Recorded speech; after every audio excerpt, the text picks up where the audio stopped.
I want to introduce a highly acclaimed horror movie from Hong Kong. Rule number 1. Please, enjoy. Sean is a patrol police officer. At that moment, a car speeds towards the exit, and Sean stops the car.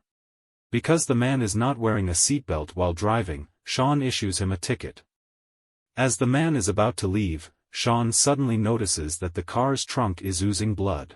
Sean seizes the opportunity when man is not paying attention and opens the trunk directly. A female corpse comes into view. Before he can draw his gun, the middle-aged man shoots Sean. He calmly approaches the fallen Sean, shooting and breaking his limbs. Having been shot 4 times, is powerless to resist, gasping for breath on the ground.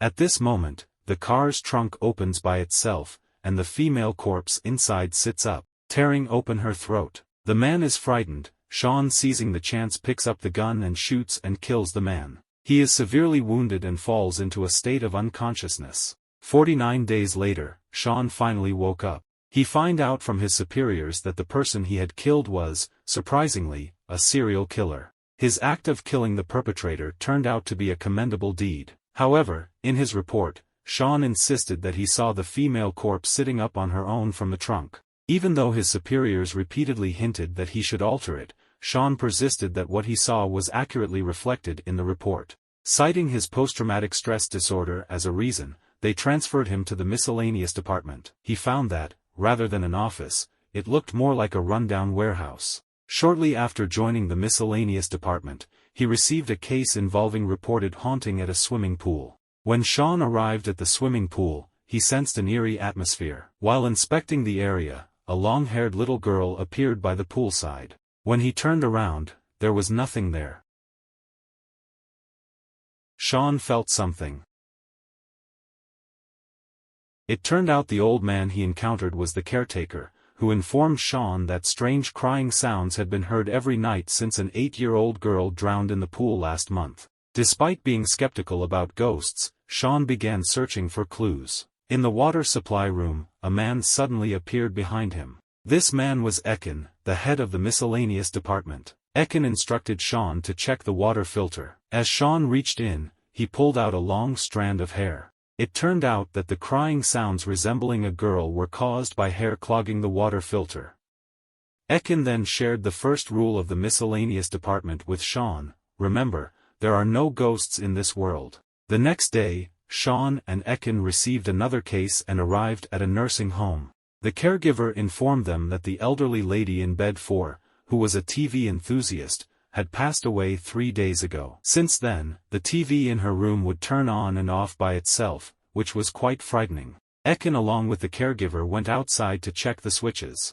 Meanwhile, Sean stayed in the room and began inspecting. Just as he approached the bed, an apparition of the elderly lady suddenly appeared for a split second before vanishing. Before Sean could react, the TV started playing, even more strangely, considering the television wasn't even plugged in. At that moment, Ekin walked back in and told the caregiver not to be superstitious. He explained that the TV in the neighboring unit was of the same brand, so when they changed channels, it affected the TV in this room. After leaving the nursing home, Sean questioned Ekin about why he deceived the caregiver. The TV wasn't even plugged in, it couldn't be a remote control issue. Ekin didn't say much and just walked away. After experiencing all these events, Sean began to believe that there are ghosts in this world. He returned to the swimming pool, searching everywhere in hopes of witnessing a ghost.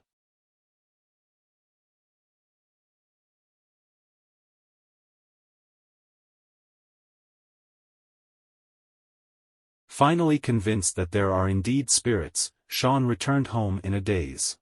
His understanding girlfriend was already asleep on the sofa.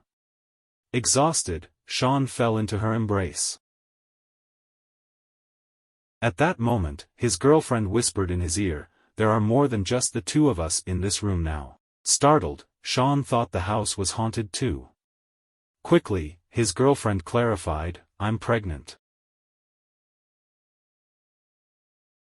Learning that he was soon to become a father, Sean was overjoyed. The next day, he sought his supervisor's approval to amend the report and requested to return to the police force. Dealing with ghosts in the miscellaneous department was dangerous, and he didn't want to risk being away from his child right after birth.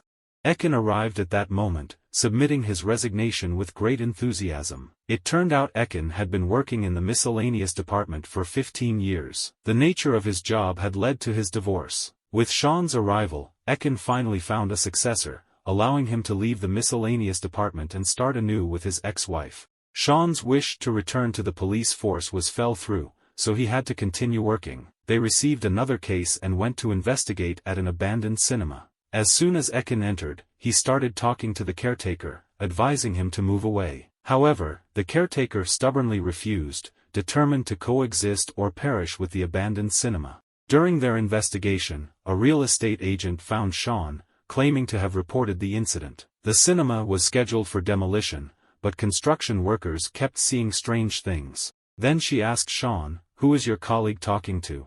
Even though he saw Ekin talking to the caretaker, when he turned to the mirror, only Ekin was reflected. It was then that Sean realized the caretaker wasn't human. At that moment, the caretaker noticed the real estate agent and accused him of wanting to forcibly demolish the cinema. In anger, he approached the agent and transformed into a black smoke, directly possessing the real estate agent. "Shoot!" Ekin shouted loudly at Sean. The result is that Ekin fired a shot, hitting the possessed agent, saving Sean's life. Sean went to the hospital to have the cast removed from his arm. To his surprise, he discovered a series of numbers engraved on his forearm, 11805A. He wanted to find the nurse who had cast his arm, but the hospital informed him that she had already resigned. In the following days, several bizarre incidents occurred. A girl stood on a rooftop, with a rope wrapped around her neck, repeatedly saying, "Fun, fun," before hanging herself in a peculiar manner. Another girl drowned herself in a fish tank at home. Just before her death, she called a friend. But by the time her friend arrived, the girl was already dead. When her friend approached, the girl suddenly opened her eyes, grabbing her friend's arm, and the friend was subsequently possessed by a ghost. When they arrived at the scenes, they unexpectedly discovered that the girl who had hanged herself on the rooftop had previously been in contact with the nurse who cast Sean's arm. Moreover, the girl who drowned and the girl who hanged herself were close friends. From this, they deduced that these cases were the work of the same malevolent ghost. They found her cell phone and attempted to call the last person she spoke to. Surprisingly, the one who answered was another policewoman. Seated beside her was the girl who had been possessed by the ghost. The policewoman informed Sean that she was at an all-girls high school. Both of them hurriedly rushed to the school. In a classroom, they found a female student at the back saying, "Fun, fun," while using a compass to stab her thigh. She then grinned and stabbed herself in the neck. In the moment she fell, she made contact with another girl. Sean wanted to shoot, but he couldn't distinguish who was possessed. Just then, another girl stood up and ran out of the classroom frantically. Sean chased her but found that she wasn't possessed. Meanwhile, in the classroom, Ekin was checking the injured girl when another girl suddenly appeared. Ekin recognized her. She used to deliver takeout to him. Ekin didn't let his guard down, keeping his gun pointed at her, instructing her to leave. Suddenly, the possessed girl stood up, and to protect Ekin, the other girl threw herself at the possessed one. In the moment they fell, Ekin realized that delivery girl had been possessed. Faced with the girl who had been possessed in an attempt to save him, Ekin hesitated. Just as he struggled to decide, Sean returned and fired a shot at the girl. He missed, and the girl turned and fled. They chased her all the way to the rooftop. The next scene terrified both of them. A row of girls stood hand in hand,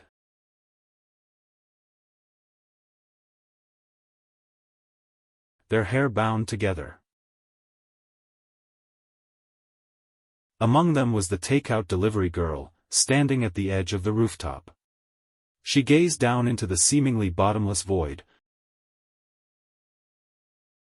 turned her head with a contemptuous smile, and then jumped without hesitation.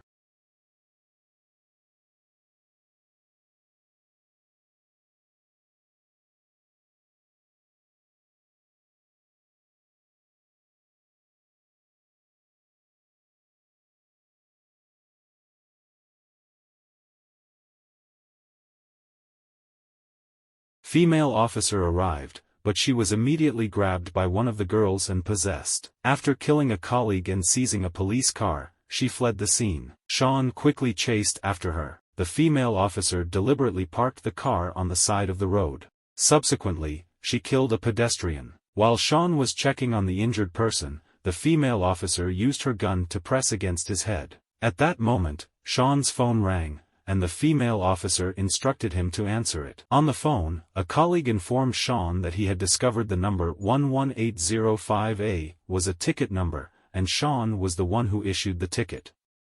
The female officer then spoke, saying, "Officer, long time no see. I've been wondering how long it would take to see you again.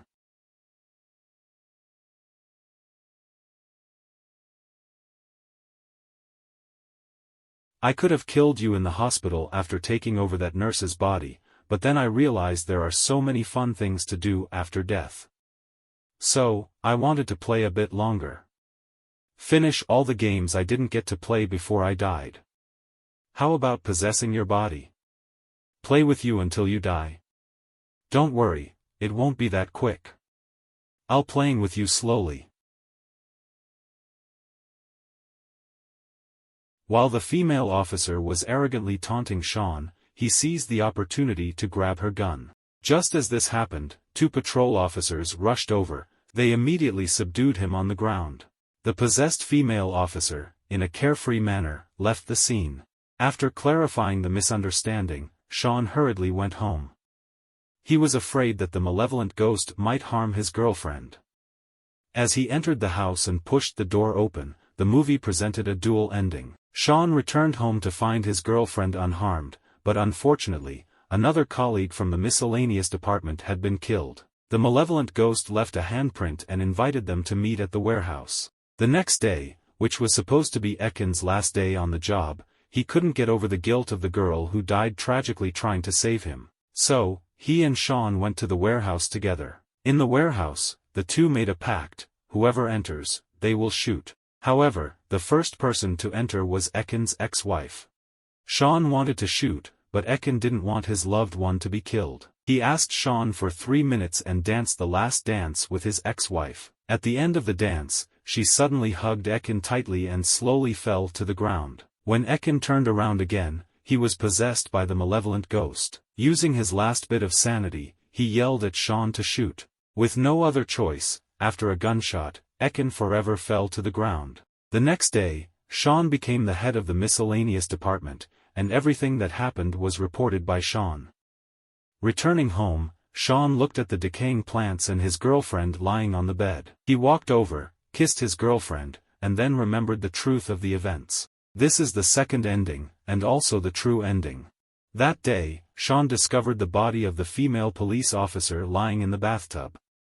The possessed girlfriend suddenly embraced Sean, and the malevolent ghost also possessed Sean. Subsequently, he killed his colleague from the miscellaneous department and left a bloody handprint.